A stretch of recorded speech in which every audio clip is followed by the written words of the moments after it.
years, we've seen a lot of success stories, and I'm going to name just a couple of them.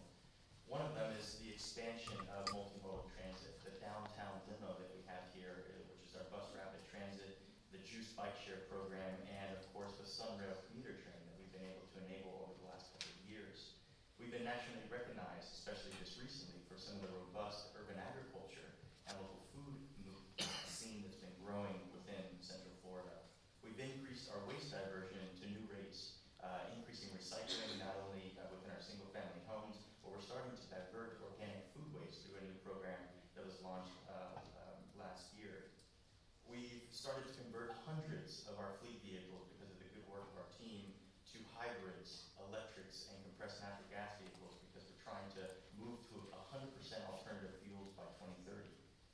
We've been recognized as a Solar America city, and as of a couple of weeks ago, actually designated as a Sol Smart designation, a city that's now open for solar business, as they say.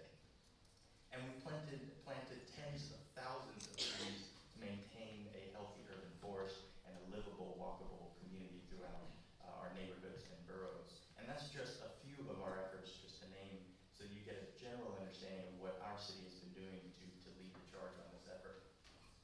We also realized that improving the energy and water efficiency of our buildings is one of the most critical goals that we can achieve in order to reach a more social, environmental, and economically sustainable city. The built environment and building efficiency provides a significant opportunity to improve infrastructure in our building stock, to boost our local economy and save businesses and residents money on their utility bills every month, all while doing the right thing to lower pollution and public health impacts throughout our community. So we've been prioritizing building efficiency as one of our key pillars of sustainability. And in January of 2014, the City of Orlando was selected to participate in what's called the City Energy Project, a national collaboration of 10 founding cities that are working together to create a tailored suite of policies and programs that aim to dramatically increase the energy efficiency of our municipal and private sector buildings.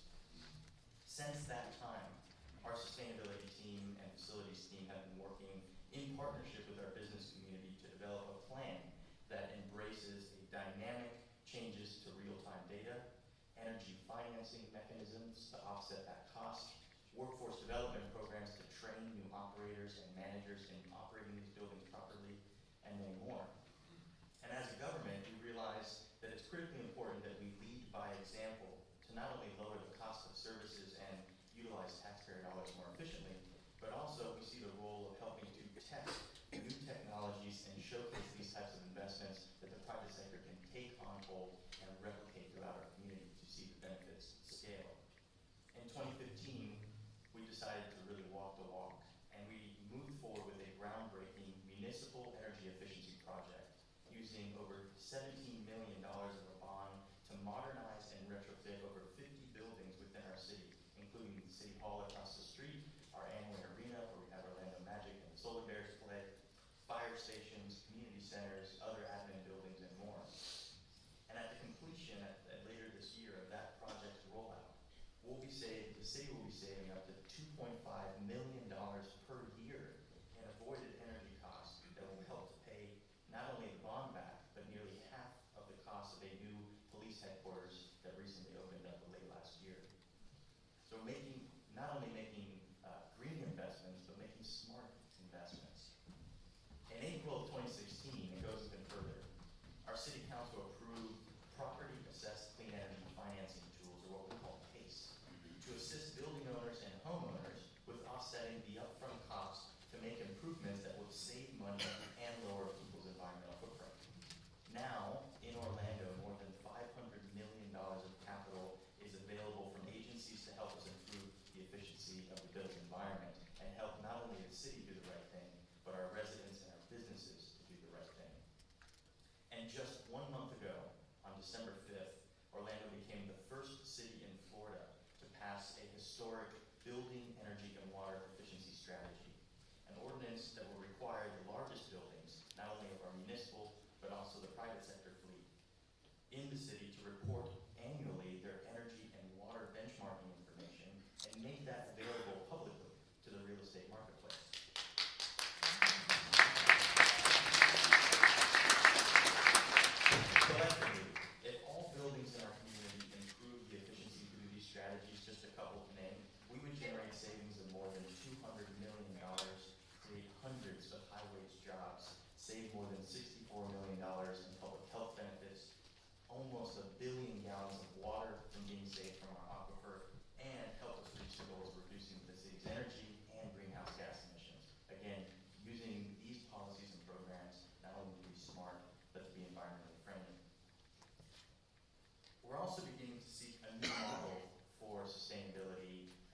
terming it smart cities.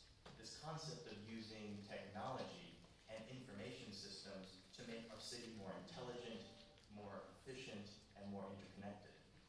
We are engaging, of course, with our regional partners, the University of Central Florida, the Florida Solar Energy Center, the Florida Department of Transportation, NASA Kennedy Space Center, VHB, and over 40 regional partners to create a collaboration and a collaborative network across the region that will make Orlando a showcase and a test bed for smart cities technologies and investments.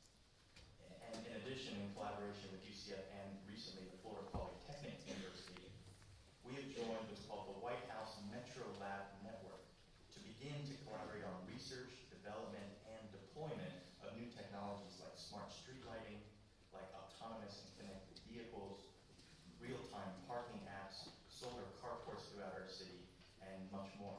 It's a very exciting time for not only this city, but many cities across the country as it relates to this.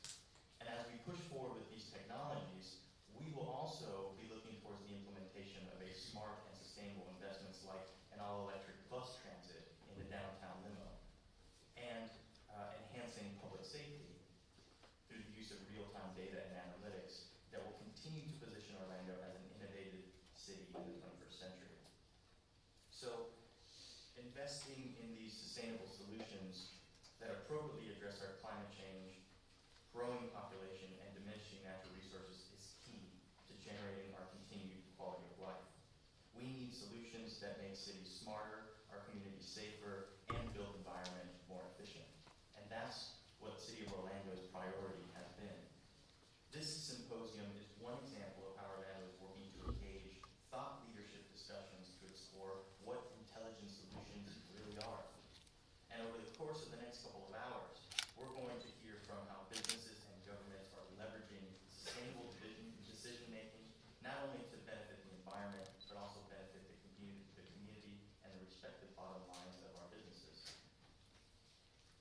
We will also be engaging with all of you through a series of breakout activities. One major component of the symposium is interaction and sharing of these ideas and these solutions that we can take back not only to our businesses but to our communities.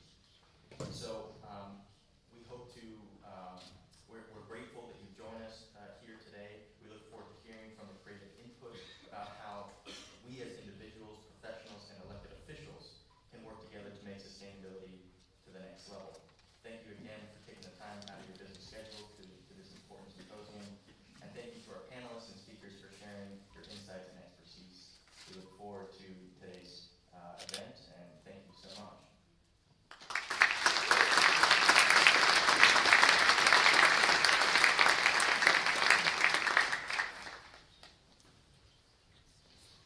Wow, that's pretty impressive. I think we can all say that Orlando is a model and a template that I think all of our municipalities can follow. Now I'd like to introduce our morning keynote presenter. I'm really happy to do so because this gentleman is quite an impressive individual. His agency sent me a bio with a long list of credentials. Governor Martin O'Malley has had a long and pretty impressive career in public service. He, as you all probably know, was the mayor of Baltimore and the governor of Maryland. But in a conversation with him yesterday, when I asked him how he wanted me to introduce him, he said, you know, take that bio